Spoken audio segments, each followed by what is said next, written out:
অনেক সংকট পেরিয়ে এসেছি আমরা, আবারও লড়ে যেতে হবে। ভেঙে পড়লে হবে না।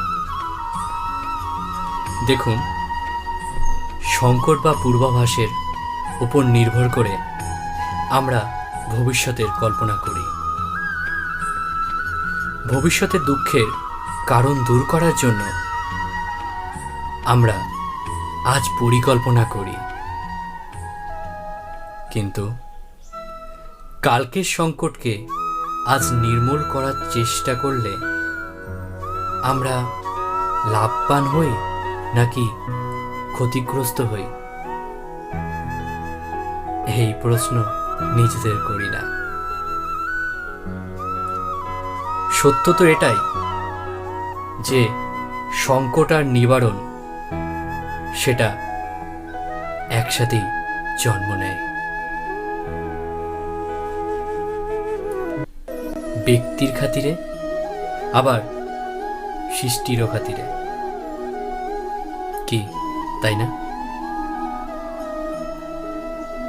আপনি আপনার ভূতকালের কথা স্মরণ করুন, ইতিহাসকে ঘেঁটে দেখে নিন।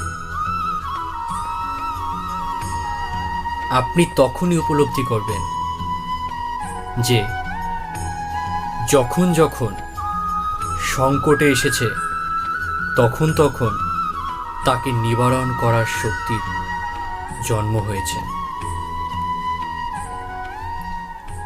এটাই তো জগতের নিয়ম, অর্থাৎ সংকটই শক্তির জন্ম। সংকটই শক্তির জন্মের কারণ। প্রত্যেক ব্যক্তি যখন সংকট থেকে বেরিয়ে আসে তখন সে এক পথ আগে এগিয়ে যায়,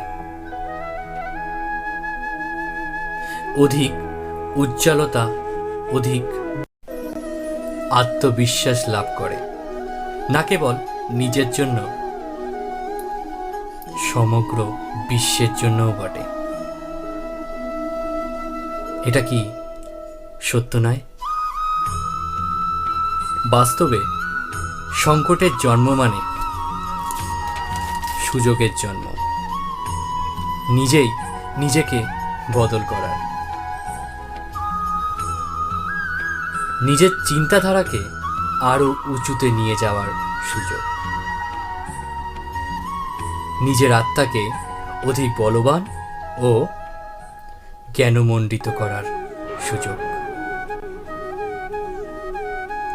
যে এটা করতে পারে তার কোনো সংকট আসে না, কিন্তু যে এটা করতে পারে না সে তো স্বয়ং একটা সংকট হয়ে পড়ে বিশ্বের জন্য। বিবেচনা করুন।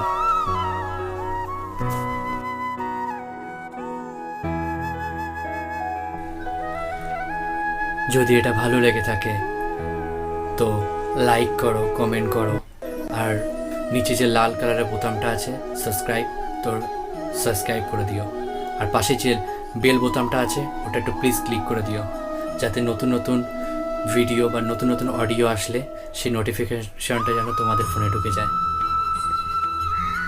অর্ঘ্যর সাথে।